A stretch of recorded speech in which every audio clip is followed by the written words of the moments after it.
Hello SSC কমার্সের শিক্ষার্থীরা, যেই সকল ট্রিকগুলো জানলেই তোমার এসএসসি লাইফটাই স্মুথ হবে এবং তুমি যে ফার্স্ট ইয়ারে যে ভুলগুলো করে এসেছিলা সেগুলো শুধরে যাবে এবং তোমার এসএসসিতে একটা ভালো রেজাল্ট আসবে। সো এই ট্রিকগুলো এখনই নোট করে নাও। সো শুরুতে হচ্ছে কি আমাদের প্রথমত আসা হচ্ছে গিয়ে আউটপুট বেসড স্টাডি। দেখো, আমরা যখন পড়াশোনা করতে বসবো আমরা মনে করব হচ্ছে গিয়ে আমি আজকে 5 ঘন্টা পড়াশোনা করব। এভাবে না বলে এই 5 ঘন্টায় কি কি পড়ব, হ্যাঁ, কি কি পড়েছি, হ্যাঁ, এবং কি কি বুঝতে পেরেছি, এই বিষয়গুলো রাখবা। তাহলে কি কি পড়ব, কি কি পড়েছি এবং কি কি বুঝতে পেরেছি এবং কি বুঝি নাই, হ্যাঁ, কি বুঝি নাই, এভাবে 4টা সেগমেন্টে ভাগ করে নিবা। যে ধরো আমি একটা টপিক পড়েছি, ওই টপিকটা কি বুঝেছি নাকি বুঝি নাই, হ্যাঁ, এভাবে যখন তুমি করবা তখন তোমার পড়াশোনার মধ্যে একটা ফোকাস থাকবে এবং টপিকটা ভালো মতন ক্লিয়ার হবে। ওকে, নাম্বার 2 হচ্ছে গিয়ে red pen revision. Red pen revision মানে হচ্ছে যখন আমি এমসিকিউ সলভ করতাম, বিশেষ করে আমার অ্যাডমিশন টেস্টের সময় এবং আমার টেস্ট পরীক্ষার আগে আগে। সো আমি দুপুরবেলা যখন আমার ঘুম পাইতো তখন আমি খুব বেশি এমসিকিউ সলভ করতাম, কারণ দুপুরবেলা হচ্ছে এমসিকিউ সলভ করার সবচেয়ে পারফেক্ট টাইম। সো কারণ হচ্ছে তখন একটু ঘুম ঘুম আসে। তো এক্ষেত্রে হচ্ছে গিয়ে আমি যখন কোনো একটা এমসিকিউ পারতাম না সেটা আমি একটা রেড পেন দিয়ে মার্ক করে রাখতাম। এরপর পরবর্তীতে যখন রিভিশন দিতাম তখন ওইটা একটু ভালো মতন দেখে যাইতাম, কারণ ওই জায়গায় আমি বারবার ভুল করতেছি। ঠিক আছে, এরপর হচ্ছে গিয়ে টাইমার স্টাডি। টাইমার স্টাডি হচ্ছে গিয়ে সবার আশেপাশে তোমার ফোনে আসলে এটা মেনটেন করা যায়, বাট যাদের ফোনে হচ্ছে ফোকাস মোড আছে তাদের ফোনে করলে ভালো হয়। ফোকাস মোডটা হচ্ছে গিয়ে এমন একটা মোড যেখানে হচ্ছে গিয়ে তোমার যাবতীয় কোনো কিছু নোটিফিকেশনস তোমার কাছে আসবে না উইথাউট ইমার্জেন্সি কলস। তো সেক্ষেত্রে হচ্ছে গিয়ে এখানে স্টাডি টাইমার যদি তুমি সেট করে দাও, তুমি যদি 2 ঘন্টার একটা স্টাডি টাইমার সেট করে দাও, তো ওই অনুযায়ী যখন পড়াশোনা করবা তখন তোমার ব্রেইনে একটা প্রেশার ক্রিয়েট করবে যে এই টাইমের মধ্যে আমার পড়াশোনাটা কমপ্লিট করতে হবে। ঠিক আছে, যেটাকে আমরা টাইম বন্ড গেমও বলতে পারি। Topper screenshot technique.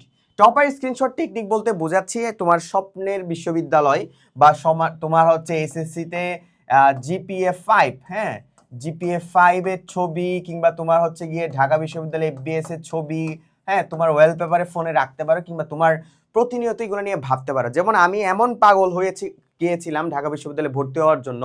সো আমি কোন একটা গান গাওয়ার ক্ষেত্রে যখন মানুষ গান শুনে সেক্ষেত্রে আমি ঢাকা ইউনিভার্সিটিকে কল্পনা করতাম। আমি মানে মেয়েকে কল্পনা করতে পারতেছি না, এমন লেভেলের ইনসেন লেভেলের পাগল হয়ে গিয়েছিলাম। সো ওই লেভেলের যখন থাকবে তোমার মধ্যে ইচ্ছা শক্তি থাকবে তখন তুমি অবশ্যই সেটা গেইন করতে পারবে, কারণ তুমি এটা মাথায় প্রেশার ক্রিয়েট করবে, হ্যাঁ, নিজের আইডেন্টিটি চেঞ্জ করার জন্য তোমাকে পাগলের মতো দৌড়াবে।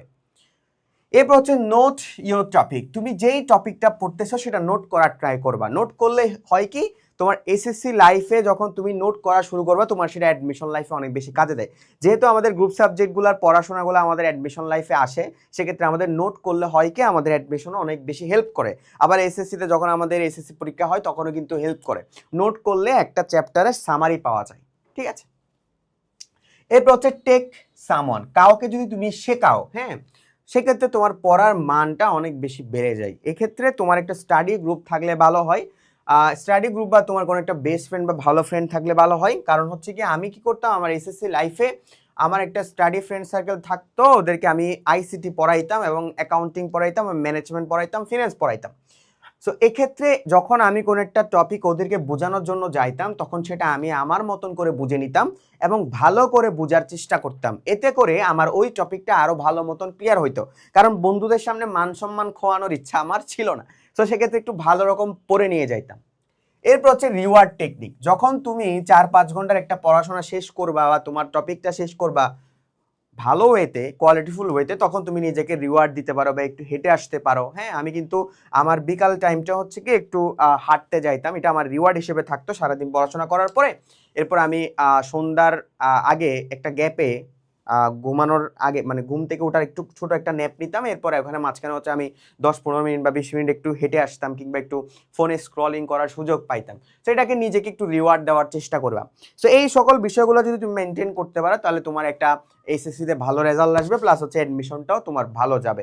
এরপরে আসো যাদের প্রিপারেশনের অবস্থা ভালো না, তোমরা চাইলে আমাদের বিজনেস স্টাডিজ যে একাডেমিক টু অ্যাডমিশন কোর্সটা আছে সেটা চাইলে এনরোল করে নিতে পারো। এখানে আমরা কি করেছি, আমরা হচ্ছে গিয়ে আমাদের গ্রুপ সাবজেক্টগুলো ক্লিয়ার করে দিয়েছি, বাংলা, ইংরেজি, অ্যাকাউন্টিং, ম্যানেজমেন্ট, মার্কেটিং, ফিন্যান্সের যে একাডেমিকের পড়া, হ্যাঁ তোমার যে একাডেমিকের পড়াটা এখনো ক্লিয়ার হয়নি সেই বিষয়টা ক্লিয়ার হয়েছে। প্লাস হচ্ছে তুমি যে অ্যাডমিশনে যাবা, হ্যাঁ অ্যাডমিশনের ক্ষেত্রে তোমার যে সকল সাবজেক্টগুলো লাগবে accounting, marketing, management, finance, Bangla, ইংরেজি সেগুলো ক্লিয়ার করে দিয়েছি। কমার্সের অনেক শিক্ষার্থীদের আইসিটিতে প্রবলেম থাকে, আইসিটিতে তোমাদের তানবির স্যার ক্লাস নিয়েছে। তারপর হচ্ছে তোমাদের ইকোনমিক্সের প্রবলেম থাকে, ইকোনমিক্সের ক্লাস আছে। স্ট্যাটিস্টিক্সের প্রবলেম আছে, স্ট্যাটিস্টিক্সের ক্লাস আছে।